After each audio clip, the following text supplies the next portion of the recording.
Sitting এর মধ্যে কি অবস্থা, গম আছে না? তো মোস্ট ইম্পর্টেন্ট কিছু সিকিউ এবং বইয়ের ইম্পর্টেন্ট ম্যাথ দেখাই দিব।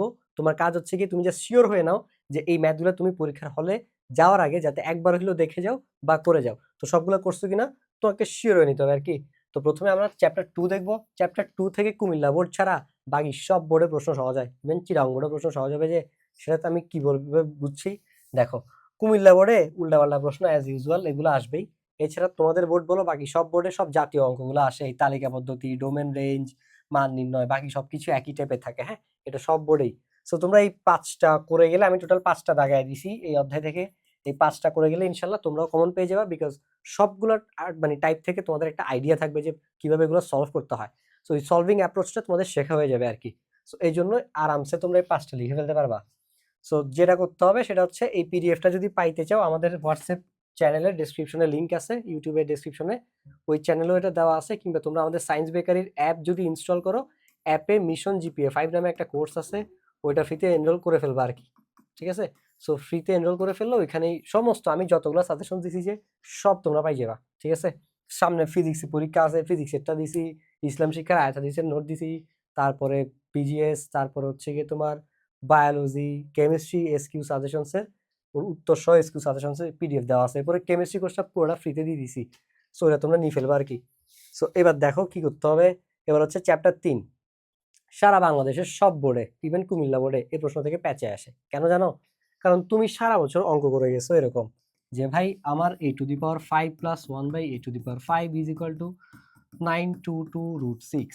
এখন তোমাকে যদি এই প্রশ্নটা এমনি দিয়ে দেয়, তো এটা তো তুমি মুখস্থ করছো না, সারা বছর কি এটা এইভাবে আসবে? যে বইয়ে তো এটা এইভাবে আছে। তো ওনারা কি করে, তোমাদেরকে একটু ভয় দেখায়, সারা বুড়ো হয়ে গেছে তো একটু দুষ্টামি করে আর কি তোমাদের সাথে। সো ওনারা এটাকে এইভাবে দেয়, a³ প্লাস 1/7 দিয়ে দেয়। সো এটা করার পরে মানে এইটার যে অ্যাপ্রোচ, মানে এইটা যেই কথা আর এইটাও একই কথা, কিন্তু ওনারা একটু ডং করছে আর কি, দুষ্টামি করছে তোমাদের সাথে, যে তুমি এটা চিনতে পারো কিনা দেখছে, চেক করছে যে তুমি বুঝছো কিনা। তো একটু চালাক আছে আর কি।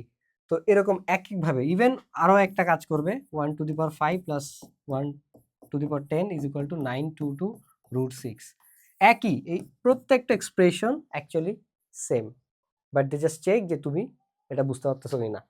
সো এইভাবে তুমি যদি দেখো, এই যে এটাও a³ - b³ এর সূত্রের অঙ্ক, এটাও a³ - b³ এর সূত্রের অঙ্ক, এটাও a³ - b³ এর সূত্রের অঙ্ক, এটাও a³ - b³ এর সূত্রের অঙ্ক, বাট চারটারই একটু টাইপ ডিফারেন্স আছে।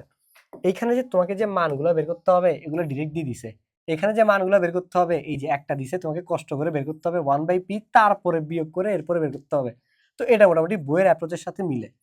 তারপরে এখানেও মোটামুটি এইটা আর এটা একটু সেম আছে, এটা একটু সেম আছে, আর এটা পুরাই ডিফারেন্ট। কেন জানো?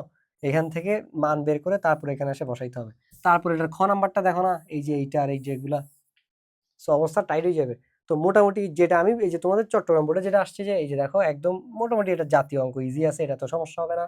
আর উৎপাদক সবগুলো করে ফেলতে হবে, কারণ এখান থেকে ক নাম্বারে ম্যাক্সিমাম উৎপাদক হয়ে আসে। সো যেটা আমি বলতে যাচ্ছি সেটা হচ্ছে, সবগুলো বোর্ডে একই টাইপের প্রশ্ন, কি টাইপের প্রশ্নগুলাই দিবে। তুমি বাসা থেকে করে যাবে এইভাবে, তারপরে যেভাবে প্যাটার্ন ওয়াইজ তোমাকে ওখানে একটু হালকা উপরে ঝাপসে একটু প্যাচ মারি দিবে। মানে দিবে যে ব্যাপারটা এরকম না, 10% চান্স আছে আর কি। সো কারণ এখানে আর কিছু করার নাই, ডিরেক্ট দিয়ে দিলে তুমি বুঝে যাবা, একদম মুখস্থের মধ্যে 2 মিনিটের মধ্যে অঙ্ক শেষ হয়ে যাবে, 1 ঘন্টা পরীক্ষা দিয়ে বের হয়ে যাবে। সো ওটা ওরা চায় না, এই জন্য একটু ঘুরায় আর কি।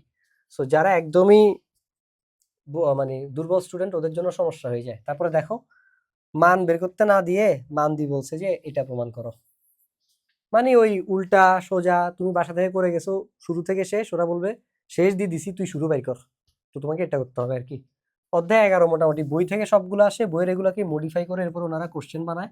বাট একটা সমস্যা করে, সেটা হচ্ছে কি, যে মাঝে মাঝে একটু বইয়ের বাইরে থেকে একটা দিয়ে, বইয়ের বাইরে থেকে বলতে ইম্পর্টেন্টের বাইরের সাথে একটা মিক্স করে দিয়ে দেয়। ঢাকা বোর্ড একবার এরকম হয়েছিল, বা অন্য চ্যাপ্টারের সাথে মিক্স করে দিতে পারে, হাই চান্স।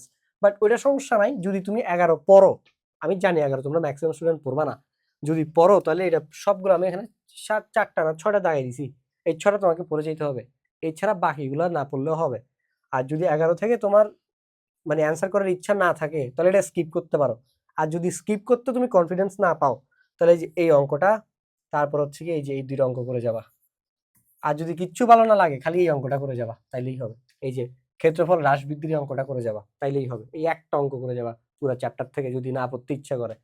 আর অধ্যায় 7 পুরোটা পড়তে হবে, কারণ তোমরা শর্ট সিলেবাসে পরীক্ষা দিতেছো, তো অধ্যায় 7-এ তো বাংলাদেশে কি করে জানো যে, তো শর্ট সিলেবাস স্যার নিজেও জানে না যে শর্ট সিলেবাসে পরীক্ষা, বরঞ্চ আমাদের স্যারদের প্রতি থ্যাঙ্কফুল থাকা উচিত তুমি যে এটা জানে অধ্যায় 7 সিলেবাসে আছে, ঠিক আছে। তো ওনারা কি করবে যে তোমার সিলেবাসের বাইরে থেকে আর ভিতর থেকে মিলে ঝিলে প্রশ্ন দিয়ে দিবে, পরে যখন তোমরা পরীক্ষার বাইরে এসে কান্নাকাটি করবে ইন্টারভিউতে, তখন বোর্ড বলবে উই আর চরি, বাট স্যারদের এই চরি দিয়ে আমাদের কি হবে, আমি তো মারা খাই গেছি। তো এই জন্য শর্ট সিলেবাস হচ্ছে কি একটা মিথ বাংলাদেশে, বিকজ প্রশ্ন করার সময় স্যাররা এগুলো ভুলে যায় শর্ট সিলেবাস।